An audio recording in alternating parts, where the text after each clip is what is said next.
ઝંખના શબ્દો પર લખ્યું છે મેં, અને દરેક શિક્ષકની આ ઝંખના હોવી જોઈએ. આ મહાન ભૂમિ પર હું તો એક કૂવો છું.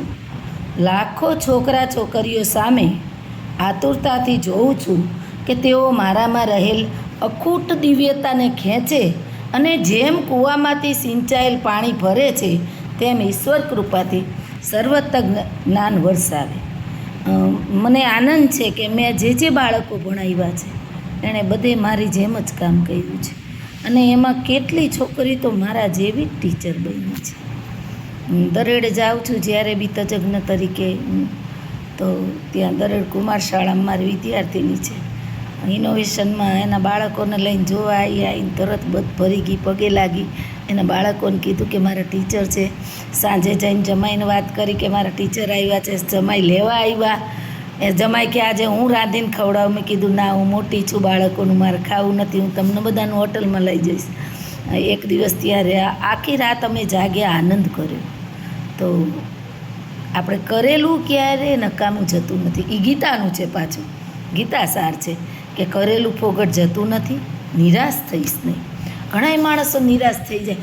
10-10 વર્ષ સુધી દુઃખ ચાલે ને તો એમ થાય કે હજુ અમારે સારું નહીં. પણ એક વસ્તુ યાદ રાખો કે દુઃખની જ્યારે પરાકાષ્ઠા આવી જાય છે, તમે થાકી જાઓ છો, ત્યારે નક્કી વિચારજો કે હવે થોડાકમાં જ આજુબાજુમાં જ સુખ છે, અને એની રાહ જોજો. દુઃખમાં હેરાન થઈને કાંઈક કરી બેસતા નહીં. તો ક્યારેક એવું થાય કે આપણે જો એમ કે આ ચોપડી વાંચતા વાંચતા મૂકી દે કે મજા નહીં, પણ તમે જો એના પછીનું જ પાનું એટલું રસમય હોય ને કે આખી ચોપડી વાંચવાનું મન થઈ જાય. તો આ જીવનની પરાકાષ્ઠા આ છે કે જીવનથી ગભરાશો નહીં. આવે ઘણી પરિસ્થિતિઓ. હું પપ્પાના ઘરે મેં કોઈ દિવસ પાણી નહીં ભરેલું. નોકર ચાકર ગાડીઓ બધું. એ સમયમાં બીજા ધોરણમાં મારા પપ્પાના ઘરે ફ્રીજ હતું, ડાઇનિંગ ટેબલ ઉપર બેસીને હું જમતી, સોફા સેટ, વોશિંગ મશીન. એ સમયમાં મારા પપ્પા VCR લાઈને અમને પિક્ચર બતાવતા, બધું જ એમ.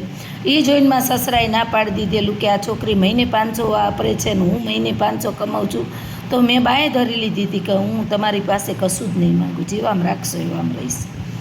તો અને હું રહી. મેં લગ્ન પછી હું ભણીને બધું કર્યું. મેં લગ્ન પછી ભણીને સીધી અહીંયા આવી લતીપુરમાં. કોઈ દિવસ પાણી નહોતું ભર્યું, પાણી ભર્યું. પગાર સાવ ઓછો. મેં 15-20 કામ કર્યા.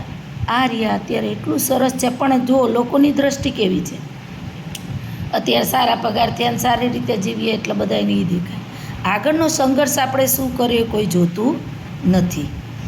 ગીતા સાર, કરેલું ફોગટ જતું નહીં, નિરાશ થઈશ નહીં. કર્યા વિના કાંઈ મળતું નહીં, મફતનું લઈશ નહીં. લોકોને રાતોરાત માલદાર થઈ જવું. કામ કરવાની શક્તિ તારામાં છે, કામ કરતો જા, હાક મારતો જા, મદદ તૈયાર છે, વિશ્વાસ ગુમાવીશ નહીં. વિશ્વાસ ભગવાન ઉપર ને જાત ઉપરનો વિશ્વાસ ગુમાવવાનો આવતો નથી. તારામાં એટલી શક્તિ છે.